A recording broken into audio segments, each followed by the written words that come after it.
of Chicago Bulls Central. And on this one, it's a pregame show. The Bulls face the New Orleans Pelicans tonight. We're going to talk about it, break it down, have some fun in this motherfucker like we always do. But first, got to get into the intro.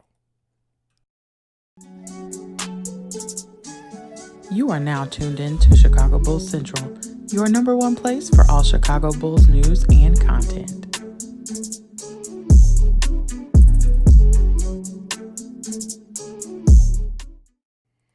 What's going on, Bulls fans? Hey, the Bulls face the Pelicans tonight, and this is going to be a very, very interesting game.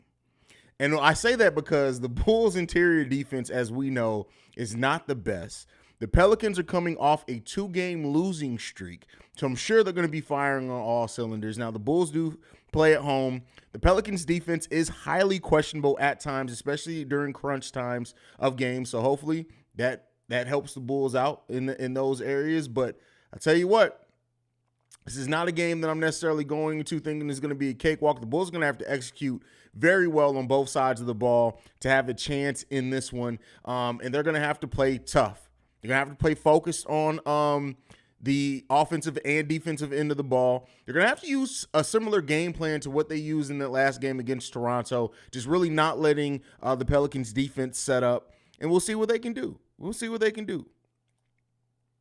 Jordan Love says we need this win. Absolutely. We need all of the wins we can get. You're early today. Not really. I usually always go about an hour 30 to 30 minutes before the game. So I started, I guess, technically a little early. It is what it is. Like, let's have some time between now and the game. P. Will dropping 15 tonight. Drummond double-double. Well, keep in mind, P. Will's going to be guarding Zion most of this game. So this is the game that I'm not really expecting much from P. Will offensively. Now, if he chips in 15, so be it. But I'm more so with him focused on his defensive matchup because he's going to have to expound a lot of energy on the defensive end of the ball. Really, when you look at it, outside of Drummond in the sense of stopping Zion from penetrating, but it's really going to be Patrick Williams. Patrick Williams probably going to have to play every minute that Zion's in the game tonight. So I don't know how much of the offensive side we're going to get from Patrick Williams in this game, even though he's been really solid offensively, really aggressive offensively, I should say, is the word I should use. But his defense has been top-notch lately. We're going to need every bit of that against Zion Williamson tonight. Emmanuel says, what up, Haize? What's going on, brother? Jordan Love, is Zion playing tonight? He's not listed on the injury report right now. So all signs point to yes. CJ McCollum tends to have good games against the Bulls. Hope they clamp them up hard defensively. Caruso and Ayo are going to have to work this game. Absolutely going to have to work. And I like Caruso in last game only taking 2 shots. His shooting's been hurting the Bulls. And this is another game, like I kind of said with P. Will, he's going to have to expound a lot of energy on the defensive side of the ball. When you look at CJ McCollum and Jose Alvarado as well, who, while not having the biggest impact this season, only averaging 8 points per game, keep in mind, he basically earned his contract against the Chicago Bulls last season. In a lot of ways, just completely, I can't remember the game or what his exact output was, but I know he was killing us down the stretch of a game last season. So yeah, 15 in one game against us last season, and that was it. Was that it? Why did it feel like it was more than that? Still, the Bulls gonna have to lock in big time.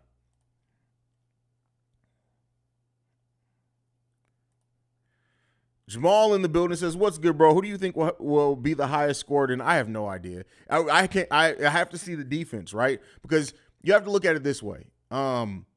Whoever they put Herb Jones on is probably going to be the one that doesn't score as much. Now, they could leave him on DeMar. They could switch him on Zach.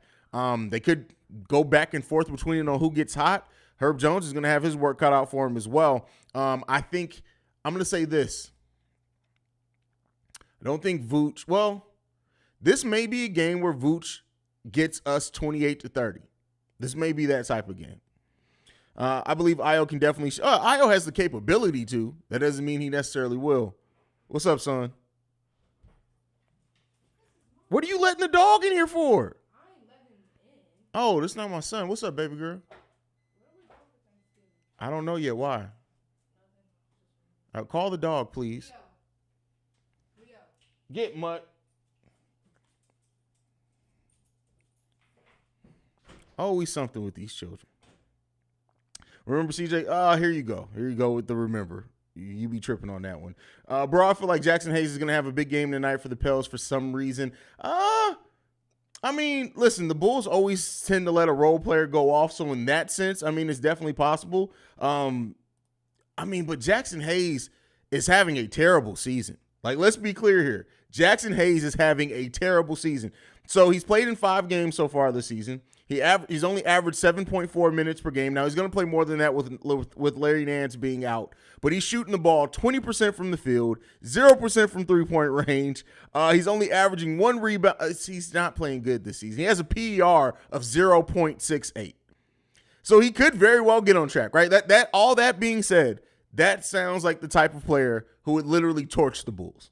Like, that's just the way it goes sometimes for the Bulls, man. We always let a role player get off.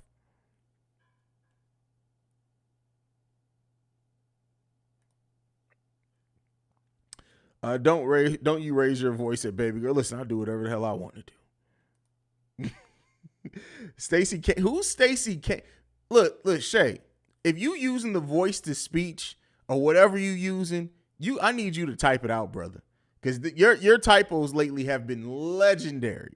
But he says Stacey King said it one time. We played against Zion, make him play defense. Yeah, I mean, but that's every major player in the league. Like, you have to play well enough to make them play defense. And if you do that, Zion has had some lapses defensively so far this season. And we'll see. The New Orleans Pelicans aren't the best defensive team at all. They come in 500 just like us. We're 6-6. They're 5-5. I mean, this is definitely a winnable game. The thing that makes this the biggest concern for the Bulls is that where the Pelicans are strong at is kind of where the Bulls are weak at in a lot of different ways. So we'll see how it comes along. We'll see, and hopefully it's okay. Hopefully it works out in our favor. The Pelicans are shooting so far this season. They are shooting 38% from three-point range. That's not Zion Williamson is shooting 40% from 3 this season. What? He's had to only make 1. He's had to only make 1. That's wild. He's made 2. He's 2 for 5 so far this season from three-point range. That's crazy. Watch this be a game where Zion goes off like 5 3-pointers.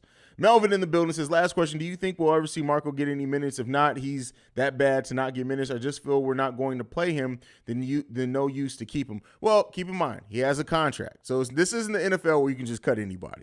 This contract's fully guaranteed. Next season is partially guaranteed, but even then, with his age, he's what, 22? I think he's another 22-year-old on this team. They're not going to cut him.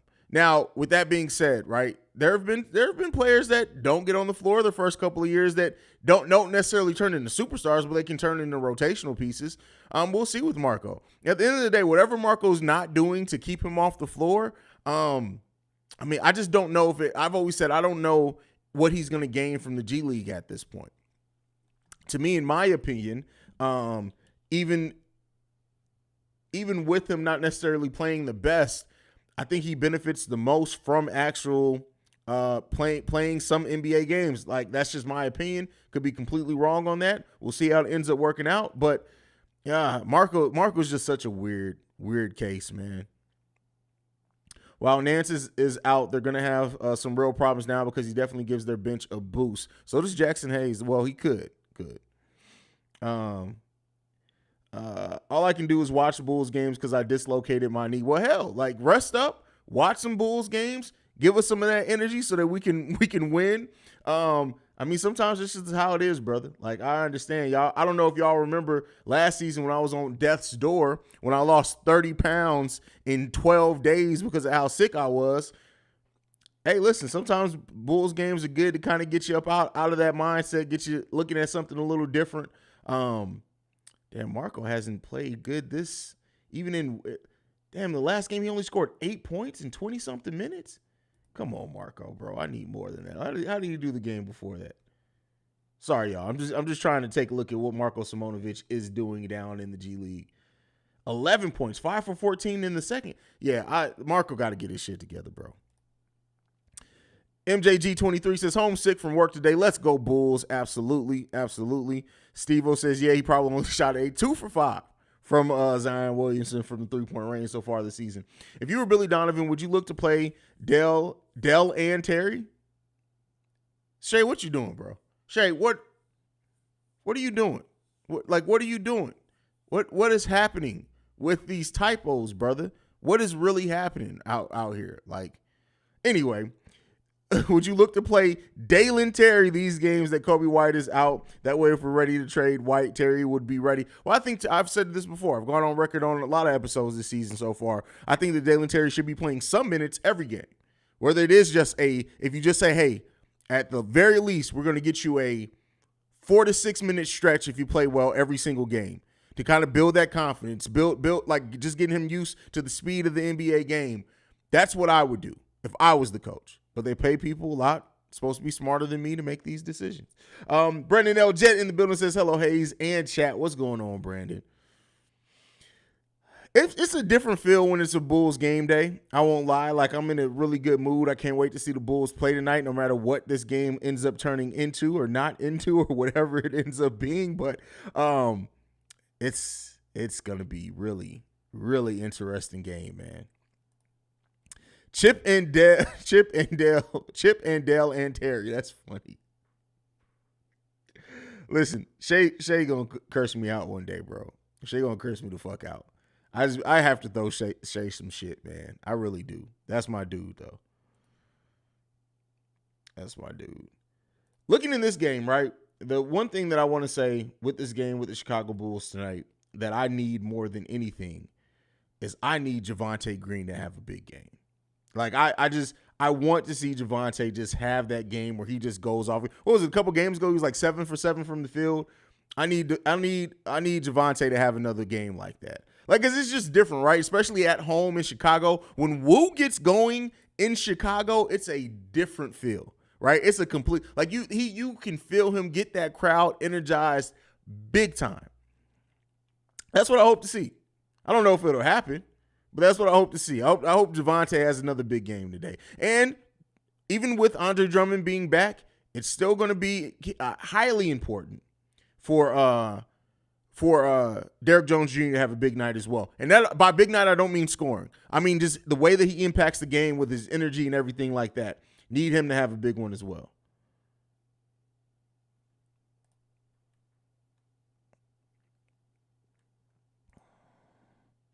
Do you believe every team going to play DeMar DeRozan the same way now? No, because not every team has the capability of doing that. It wasn't necessarily just the double team, right?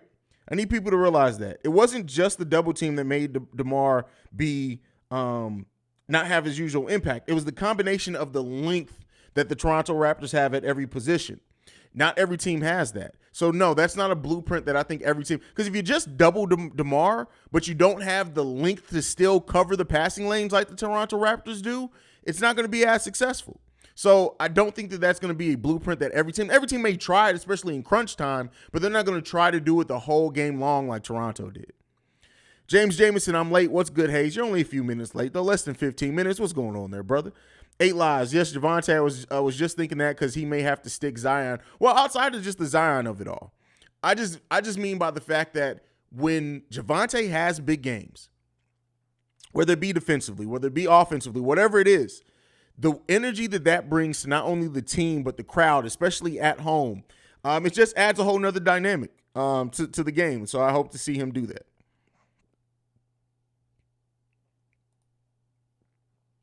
If a big trade comes up and we trade all 5 Javontes or keep some of them, do all 5 Javontes count against the cap? Somebody asked Stacey Kane. Y'all are killing it.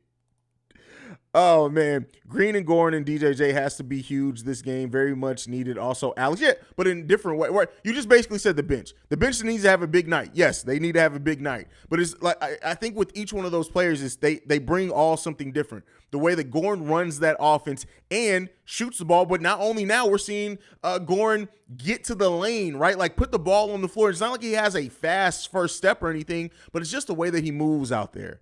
And Derrick Jones Jr., just the energy that he brings, the blocks, the deflections, the just making players change their shot a little bit. And, of course, the dunks, which we got a lot of last game. And then Alex Caruso just needs to be that defensive marvel that he can be, and get steals, get in those passing lanes. That's what we need to see. I love how each one of those players, and then I add in Andre Drummond as well with rebounds playing in this game. That's what changes the game for the Bulls, and the bench. Like, the bench is such a key part in what we do. Yeah. All right, let's move on. Good thing we have 5 Javantes out there. I hope they all show up tonight. They will. Steve-O Speaks, my little brother from another mother, says, I want to see us work inside out as a game plan for the next few games. I feel like play through Vooch inside out could work and can be hard to defend for other teams. Absolutely. Playing inside out is a recipe for success in basketball. If you have the big that can score, that has a post game, that also has a great passing game, that is the recipe for basketball, period. If you are a basketball coach, whether it's minors, whether it's high school, whether whatever it is, if you have a big that can shoot, that can score on the post, that can pass, that can get out to the mid-range a little bit, it always is going to bode well and do a little bit better if you can play inside out, because it allows everybody else off the ball to do so much more. When your focal point of and this is why, like, the Bulls were so dangerous once they started playing through Joakim Noah, right? Once they started and they realized, hey, no, we can use Joe as a point forward. It made Derek more dangerous. It made Jimmy Butler way more dangerous. We saw Jimmy Butler really take up his game offensively, coincide with Joakim Noah doing more of the playmaking and ball handling. Well, not really ball handling. Joe wasn't crossing nobody up, but you guys know what I mean. But you saw it then, and that's how it just makes. If you have slashes, if you have people that move without the ball, if you have people that create space, and God forbid you have shooters on top of all those, playing inside out with bigs is something that a lot of teams just can't guard. It just makes it so it makes the place where the scoring can come from, it can be all over the court. When you're working from the inside and everybody's cutting, moving without the ball, it just makes so much danger. You have to spread out your defense at that point. You can't zero in on any one player.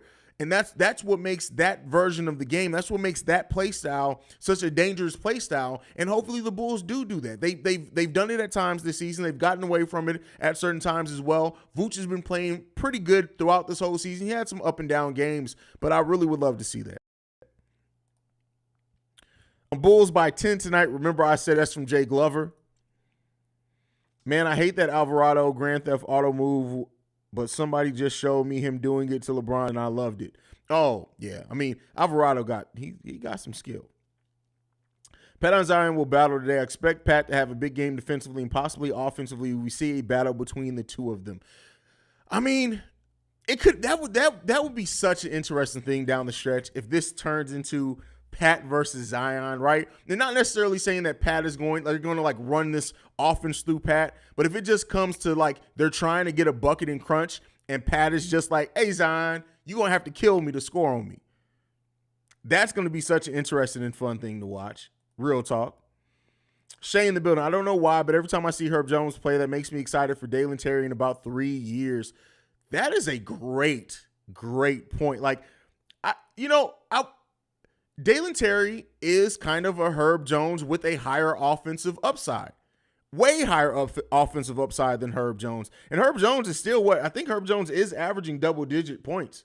Is he averaging 10 points? Yeah, let's see. Let's go into it. Let's take a look. I don't like to always just talk out the side of my neck. I like to actually look at these numbers. I think I remember everything. Yeah, Herb Jones is averaging 10 points per game, 3.7 rebounds, and 2 assists. Now, his efficiency rating isn't the best. It's only 10.34. And that's, you know what? That is a perfect segue into have a conversation with why this is, again, points to why Bulls fans need to back the fuck up off Patrick Williams. Because, and I get it. People are going to say, and I know somebody's already typing it, well, Herb Jones wasn't a 4th overall pick. Yeah, no shit. But at the end of the day, when you're a basketball player, you're on the court, you're expected to perform. And Herb Jones, Bulls fans loud Herb Jones, like, oh, I'd trade P. Will for Herb Jones. I had 3 voicemails on that this summer. They literally are basically having the same exact goddamn numbers. with P. Will actually being better defensively. So let's run this down. Herb Jones, 10 points per game, 3.7 rebounds, 2 assists with a PER of 10.34. He's shooting the three ball at a 32% clip. Overall from the field, 47% from the field. He's averaging 0.8 blocks per game. Patrick Williams, on the other hand, he's 9 points per game exactly, 3.7 rebounds, 0.8 assists, a PER of 10, which it was like a 6 to begin the season. His shooting splits 44% from the field, 34% from three-point range. He's also chipping in right at a block a game and a steal per game. I get it. He was the 4th overall pick. I understand that so many people will think that because he was the 4th overall pick, it means he needs to be averaging 18 and 8 and 6. But at the end of the day, his role on this team is not much different from Herb Jones's role with the Pelicans. Patrick Williams is out there to be a defender first, and he needs to take his shots that come in the nature of the offense confidently. He needs to rebound the ball well and go up for putbacks. We're starting to see Patrick Williams do those type of things. Like, seriously. Some of y'all got to chill on P. Will, man. Chi-Town Javier, hey, with the super chat. Thank you, brother. He says, Haize, what's going on, man? Let's get a dub tonight. Couldn't have said it any better myself. Alvarado is mini Caruso. He's not the defender Caruso is. Let's be clear here. He is not the defender Caruso is. Talk out the side of my neck is a new one. I'm from St. Louis, brother. Not from. I lived in St. Louis a long time. That's a St. Louis. I say so much St. Louis shit that I think it goes over people's heads sometimes if you haven't been to St. Louis. Like even me saying all the time, that's deep. That's a St. Louis thing. Like people in St. Louis, when they don't know what else to say, literally they'll just say that's deep. Or they'll say something stupid. Like some people in St. Louis say some stupid shit too, like my dammy. What the fuck is my dammy? What the fuck does that mean? I have no idea. I lived there for 12 years and still have no fucking idea what that means. And then people from St. Louis call a sink a zinc. When I first moved to St. Louis, and motherfuckers was like, oh yeah, just throw it in the zinc. What the fuck are you talking about? We talking about the periodic table here, motherfucker? I didn't come here to think. Anyway, I'm sorry. That's my little rant about St. Louis. Wait a minute. You laughed at me when I told you that he's similar in comparison to Herb Jones. No, because Patrick Williams' upside is way higher than Herb Jones. I'm talking strictly about the people who sit there and will say, oh, we need a Herb Jones on this team, and then say in the same breath, we need to trade Patrick Williams. That's what I'm talking about specifically. I finally got the perfect mailbag question for you, Haize. Thanks. Oh, shit. I don't know what the hell this is going to get into. Herb Jones for P. Will. God, what some idiots. Listen, I love Bulls Nation, but Lord knows they be tripping. What do you think the Bulls record will be at the end of the season? What seed do you? Look, it's way too early for this, bro. We're 12 games into the season, and out of those games, we've only had Zach LaVine for 7 of them. Andre Drummond's been missing for 6. Lonzo Ball's probably coming back in the mid-season. I have no idea what our record's going to be right now, brother. None. I'm not even going to go down that rabbit hole. I have no idea. I would love to have a feeling on it, but I really don't. It can go a lot of different ways right now for them. Zachary says, P. Will's dropping 15. Hey, listen, I wouldn't be mad at it. STL needed an NBA team. No, listen, St. Louis didn't even support an NFL team that won a Super Bowl while being insane. I'll tell you this, right? And people know I left St. Louis because I hate that city. I don't hate it as much as Cleveland, but it's just a boring ass city. But St. Louis is a Cardinals town, and that's it. They would not support an NBA team at all. I can tell you that right now. They'll say a lot of rah-rah shit. St. Louis is probably never getting an NBA team because they aren't a team that really, unless they win. Like if you were able to transport a championship level team right to St. Louis and them still be championship level, they'll support it all day long. But to go through the process of building, they will not support it. And that's why the Cardinals, if you know, they always kind of stay in contention a little bit. Always. Because the moment that the St. Louis Cardinals, if they were ever to have 5-6 seasons in a row of just not being good, that city would turn on them. And the Cardinals are St. Louis. So they know what they have to do. St. Louis is just not a city that is built for the up and down rigors of professional sports. They're just not. Even the Blues. I ran the Blues Stadium for a long time. I actually was the general manager of that stadium. I ran it for a long time. They support that for the most part, right? But when the Blues were bad, that motherfucking building was empty as shit. So it's just not, they don't have the support of it like you would think.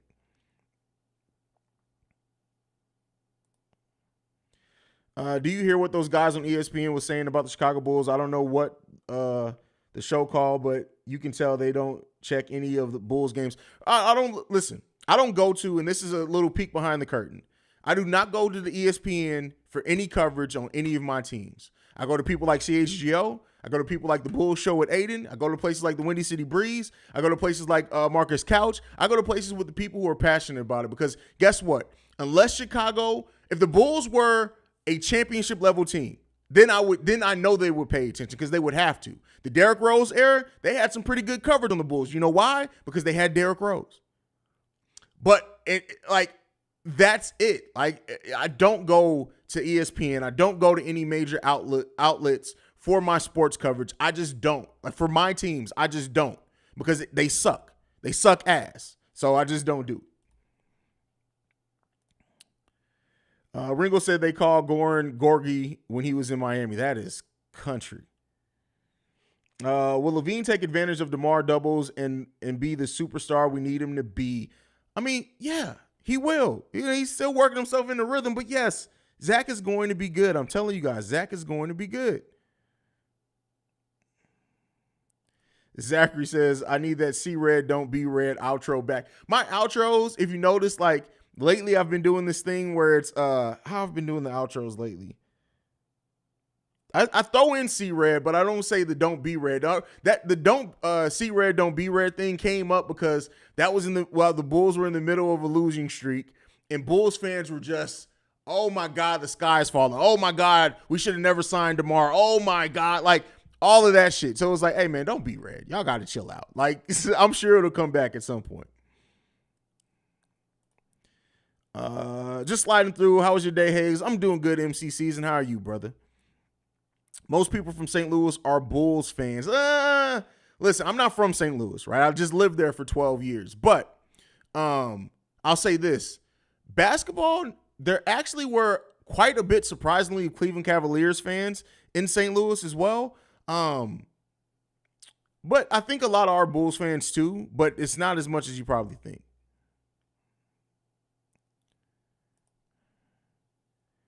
Only thing in St. Louis is that No. Now I will say this. They have the Arch, which is cool. Now we got Ballpark Village, which if you've never been to St. Louis since they built Ballpark Village, there is not a single better way to go about drinking in the city of St. Louis. Like, there's literally the big main bar, and then there's like 10, 12 other little bars, specialty bars, microbreweries, all in this one building. Restaurants, like, it's amazing. Ballpark Village we got. We also got Joey B's, which is the place that has a wall of 150 different types of shots. Do that. We got Lumiere Casino. That's actually dope sometimes as well. And then Bottoms Up. And I'll leave y'all figure out what Bottoms Up is. I'm going to leave it there.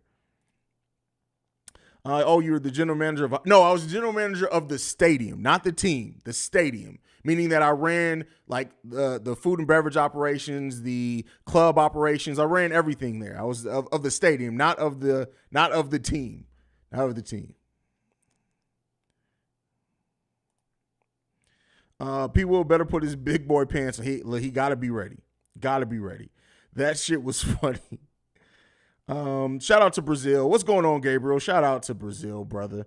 You definitely should do a Chicago meetup. This channel is dope. You know what? I don't know if it'll be something we can do this season. I'm definitely not. Listen, for those that don't know who haven't been, Chicago winter, you got to prepare your mind, body, and spirit for. Because literally, the winter, the cold in Chicago, you feel it in your bones. It's not just like you can put all the layers on you want, but it still penetrates the bone. So I wouldn't do anything in the winter. I just wouldn't. Maybe when things warm up, but maybe, just maybe, with the Bulls Summer Festival next year, maybe we'll do a meetup then to get everybody to come out to the Bulls Summer Fest. Maybe we'll do something like rent an Airbnb, let people say who's going to come and actually have to put up their fucking money because black people. But maybe we'll do something like that, either in summer or spring, summer, or the Summer Festival, something like that. May do that with the Windy City Breeze, kind of co-host that. See motherfucking Red Game. I love game night. Hey, it's game day. You already know what it is. Laxus Garza. What I love about this season is in our 6 losses, we only lose 10 plus one time because we fight till the end. Yet we've been in every game but that Cleveland game, basically. In every game but the Cleveland game.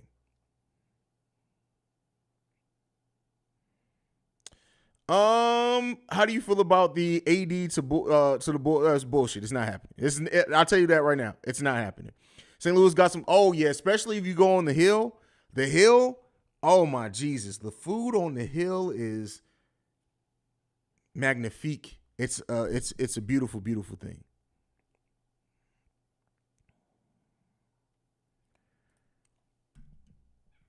DeMarcus Cousins wants to help the Kings get back to the playoffs. You think he can?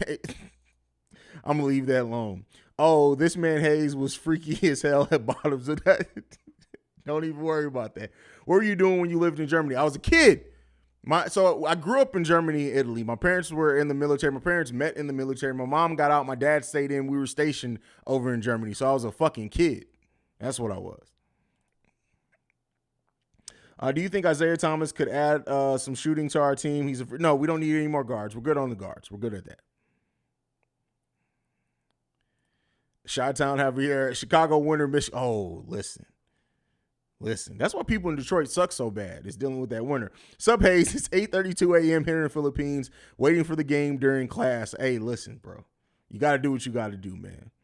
Haize being the general manager of Pro Sports Arena sounds like a great gig. Fun. Even why you leave, pay no good. I would think very good. The pay was solid. So the reason why I left from doing that is that the hours. So I literally, because I was in management, I would go before the game. So there were times where I would literally wake up. I'd go to work from 6, let's say 6 to 11, 6 to 12. And then I would have to come back for the game. So then I'd be back at the game and I'd have to be there 2 hours before the game. So if the game was a 7 p.m. game, I would come in at 5 and I'd be there till 12 or midnight.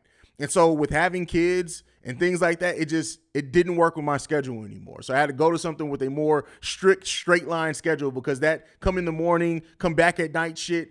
Now, in the offseason, it wasn't as bad because we still had events all throughout the offseason and stuff that I have to show up for. But during the season, especially when you're in like the middle of like a 4-game homestand, and I know for the next 4 days, I'm not seeing my family at all. I'm just not seeing you. Don't even worry about it. You're not. If you see me, it's in passing because I'm literally just coming to sleep, but so I can then go back to work that night. It didn't work. It didn't work out.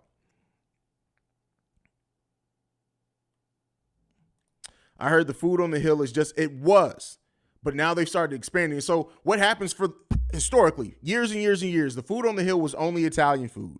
But then what happened is that after, it probably started happening a little before COVID, but it really happened during COVID. Some of the Italian restaurants weren't able to reopen. And so you're finding that other restaurants moved into these older restaurant spot. And so now you're having a variance in food. So it's not just Italian anymore. Them 80 trades was pissing me off. Talk about Vooch, Pat, Terry, AC, and 2 picks. Shit's crazy. So I started to do a video on what was I going to title it? Like, I was going to title it like stupid ass Anthony Davis trade ideas to the Bulls trade ideas or something like that. And I actually recorded.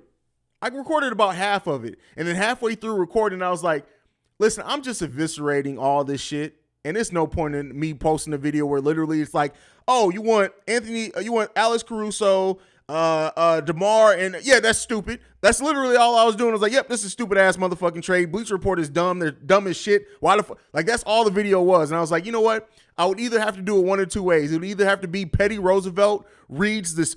That's the video. You just gave me the hook. Petty Roosevelt reads stupid Anthony Davis to the Bulls trade ideas. Look out for that video this weekend. It's coming this weekend. You just gave me. See, listen, that's why I love you guys. You guys just gave it to me. They got a little squad in Sacktown. Throw in Boogie. Playing isn't unrealistic. Kings fans deserve something. Listen, I tell this all the time. The Kings can't get right.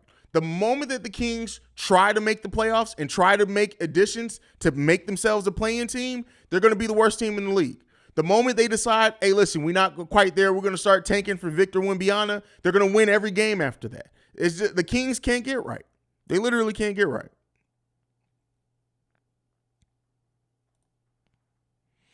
Bro, Chicago winter 4 a.m. I get in my car to go to work. My car won't start because it's so cold and my windshield has an inch of ice. Bruh. Like, we used to go, even when we lived in Germany, we would come back stateside for like Christmas break and things and like be in Chicago for Christmas. And all I say is this, man, especially as a kid, when all you understand is I'm cold as shit, somebody save me. Chicago winters are bullshit, bro. Bullshit. Shot Bulls podcast. My cognac boys in this bitch. Who want to bet Utah Jazz have a clearance sale soon? They win. Oh, bro, listen. I'm telling you right now. By the trade deadline, Laurie, Mike Conley, Jordan Crawford, everybody might go. Now the Jazz may very well look at Laurie and say, "All right, yes, Laurie is putting us in a position to win, but if we take everything else around him away." Could we still hold on to Laurie and use him as a building block because he's having a hell of a season? But even then, I still think that the Utah Jazz are eventually going to, like Mike Conley, probably gone. Jordan Clarkson, probably gone. Jared Vanderbilt, they either keep him or Laurie, one of the two. Walker Kessler keeping. Colin Sexton, I think they'll keep for a while too, at least the rest of this season. And then even that, right? Even the people that survived this trade deadline, at the draft, best believe everybody's going too. Everybody's going. I am happy the big man is back because I was about to start to convince people they should play Bradley. Listen, that's crazy, man. I see trade rumors packaging Vucevic and our young guys for picks like AD. Vuce is more valuable than AD right now, to be honest with you all. Yes, agree with that. Make it raw and uncut for members only. Haize, that's funny. Oh, man. Jordan, did I say Jordan Crawford? Jordan Clarkson. That is so funny. Jordan Crawford's going to be in my fucking DMs again. I'm going to have to cuss his ass out again. Jordan Crawford was never a dog. Never. He's never hit him. He scored a bunch of points, but that never translated to wins, ever. Do you think Zach LaVine could be a superstar? Yeah, absolutely. Zach LaVine is already one of the top 3 shooting guards in the league. And the steps that he's making defensively this season, as his scoring comes back and gets back to the level that we expect kind of him, Zach LaVine is about to have a big season. Why do you think Laurie had gotten progressively better the further he gets from Chicago? It seems like young players with the Bulls tend to struggle mentally. Am I wrong? Well, no, he didn't. He got better this season. Last year in Cleveland, he was not better. He was the same player he was his last season in Chicago. He just had a better team around him. But I think Jim Boylan did a lot to affect the confidence of a lot of our young players. It just is what it is.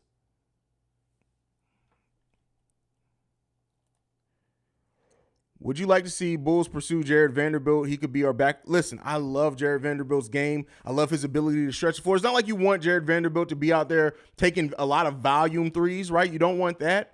But you look at the player, he's 6'9", 214 pounds. He's still only 23 years old. He'll turn 24 by the end of the season. He fits the timeline for the Bulls. But you look at somebody who's effective, 56% from the field goal range, 54% from three-point range. Now, he's only averaging 1 3-pointer per game, but he still can hit that at a decent clip. We know with this team, you're going to get open corner threes if you play the power forward position. He has 8.2 rebounds per game, 3.1 assists per game, and his contract is not – technically, the Bulls could trade Kobe White for Jared Vanderbilt straight up. Technically, they could do that. Now, would they accept that? It depends. If they're trying to tank, they may very well be like, hey, you said Kobe for Jared? We got you. Say less.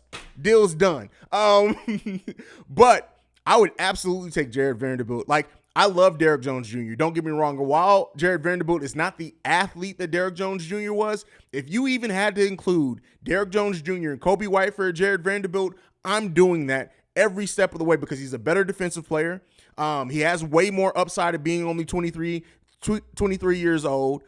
I would do that every step of the way. I love Jared Vanderbilt's game. Love his game. Smear60 says, I'm a better three-point shooter than Caruso. That's funny. Yeah, probably, though. In your opinion, Haize, who's the missing piece the Bulls should acquire? I don't know if there's one missing. I don't know if there's one piece. Like, I mean, of course I can think of like superstars to add, but I just don't know if there's one realistic piece that just gets the Bulls over the top. It's going to have to be a mixture of bringing in more talent, but as well as having your players develop. It's going to have to be that.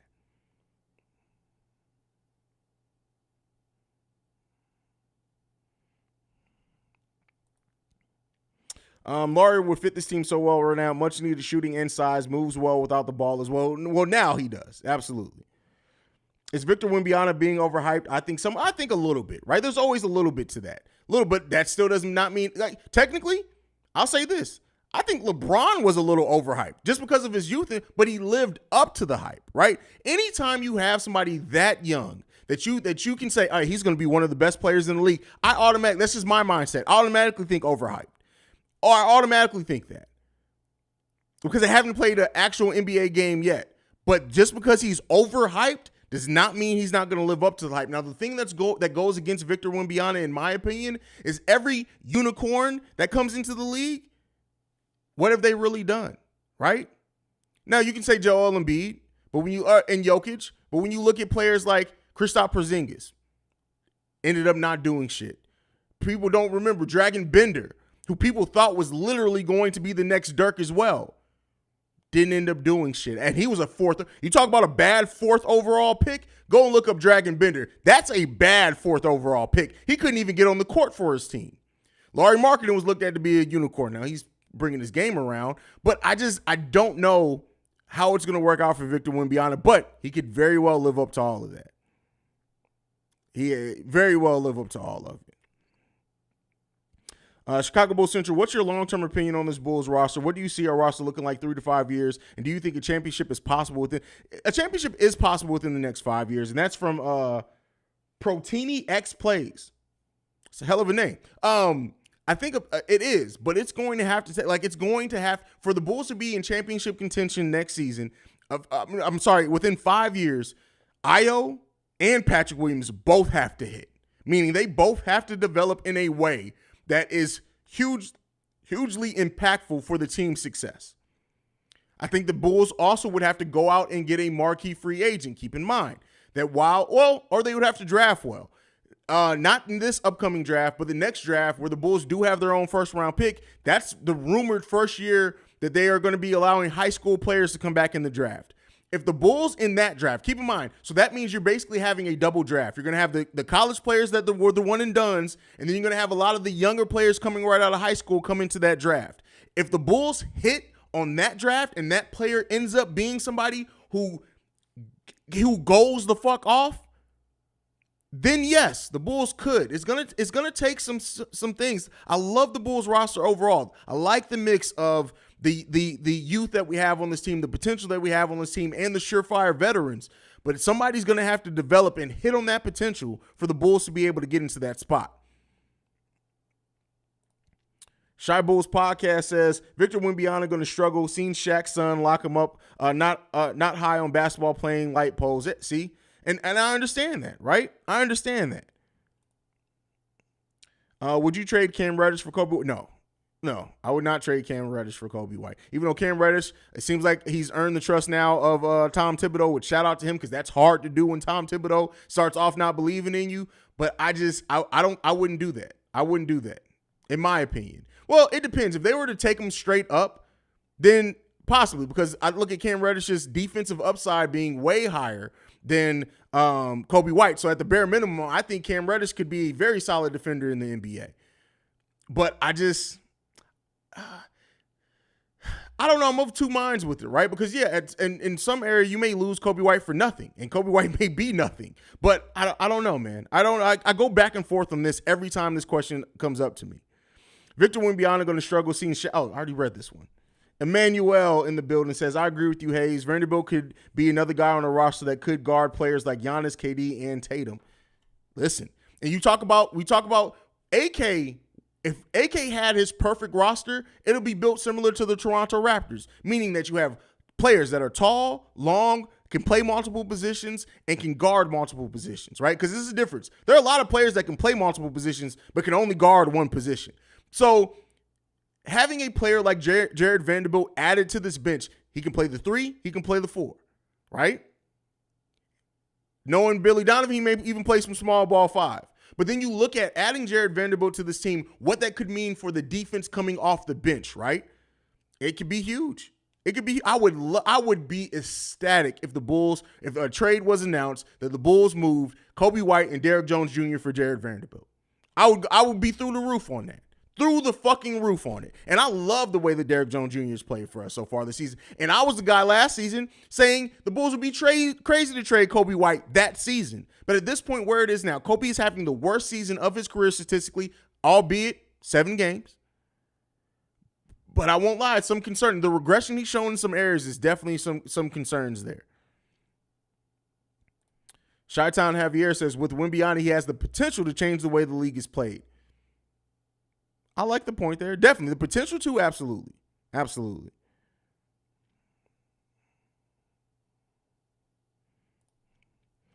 There's an article on Twitter where Laurie explains that I actually talked about that on today's daily episode. There's a couple of things he said in that, like saying that he went from 80 possessions to 40 possessions, saying that he loved, like, it wasn't fun playing basketball anymore being here. Like, I understand all of that. And I think sometimes we think these players are robots and they're not. Ruben in the building. He says, welcome back, Mr. Drummond. Absolutely. Absolutely.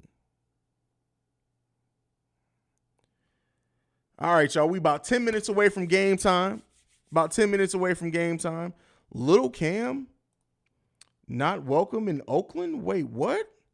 We don't do city beefs here. What that got to do with basketball? I don't care where he's welcomed at. Got to talk some shit. Jared is a good player, and Ainge don't want good players that help them win as of now. Listen, I wonder, like, what would it take, right? Because you got to think, your team is technically the number 1 team in your conference, if they're still that. And Danny Ainge, like, he's literally sitting there looking like, we're number 1. What the fuck is wrong with you? Like, he's probably literally talking, like, what the fuck is wrong with you? We're not supposed to be winning right now. It's crazy. It's just crazy to think, like, coming into the season, probably wanting to take for Victor Wembanyama, and you wind up with the best team in your conference to start the season, right? I don't think it's going to stay that way at all. I don't think it's going to stay that way. Even if they don't make any moves, I don't think they'll stay the top team in the West. But Lord have mercy, is that team not playing good, man? I've watched, out of the 12 games that they've played or so, I probably watched 5 Utah Jazz games. And every time I watch it, I'm just like, bro, how?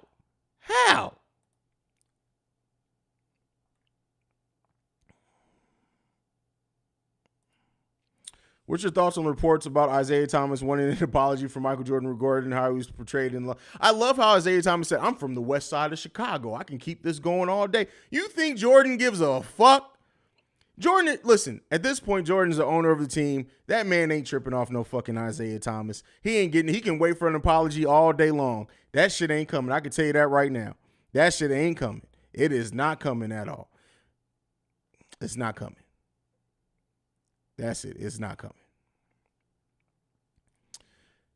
Haize, do you think Acme has any plans to trade our potential upcoming draft pick? No, because we don't have many upcoming draft picks. I honestly think, looking at this team, right, this team gave away so many draft picks between the Vooch trade, bringing DeMar here. They gave up a lot of first-round picks. 3 between those 2 trades? It's not, I'm telling you right now, they're probably not giving up any more first-round picks unless it's a surefire deal to make this team a championship contender. Meaning, if for some odd reason, I'm going to just throw a name out here. For some odd reason, let's say Giannis Antetokounmpo was like, I'm done in Milwaukee. You guys need to get me the fuck up out of here. The only team I want to go to is Chicago. And then the Milwaukee Bucks called Chicago and was like, listen, we need 4 first-round picks, as many as you can give us that you have available according to the rules over the course of the next 3 years. And we need DeMar, and we need I'm going to say Io in this case. We need all of that. All of that. I don't think AK says no to that deal. I'm telling you that right now. I do not think AK says no to that deal. I don't. But that's not likely to happen. So I don't think that they're going to trade those first round picks. I think they're going to hold on to them. I'm from the West Side. What the fuck that's supposed to mean? Hey, Isaiah Thomas, when he pulled out the I'm from Chicago, the first thought that came to my mind is like, bruh, have you lived in Chicago any of the last 40 years? I don't think you have, bro. I don't think you have. Oh, I agree, Shantown. Have you? Oh, I agree. That's why I said it would take something like that. Otherwise, I think AK and Eversley are going to continue to try to build through the draft. They're going to continue to try to bring in as much talent as they have, and they're just going to take a look. Are they eventually going to have to move off some of their young talent and some of their draft picks to probably become a championship team? Yes. I do think eventually they will have to, but I don't know if that's coming right now anytime soon. I think they're going to hold on to their picks for the time being. But all right, we are 7 minutes away from game time. We're going to go ahead and shut this down now. I will be back for the halftime hangout. So we got halftime hangout, post-game show, and post-game show over on Locked On Bulls after my post-game show. So I got 3 more episodes to record before the end of today. Thank you for tuning in to Chicago Bulls Central. You guys know I appreciate you so much. Make sure you hit that subscribe. Oh, by the way, before we go, let me refresh and see. I got it because we know we're trying to get to 10,000 subscribers by my birthday and Brandon L. Jett's birthday on December 5th. Right now, we are 11 subscribers away from being at 9,200. If you're not subscribed right now, hit that subscribe button. There are 160 of you in here. I know 11 of you at least got to not be subscribed. Get us to 9,200. By the time I come back to the halftime hangout, I may do a giveaway of some. You know what?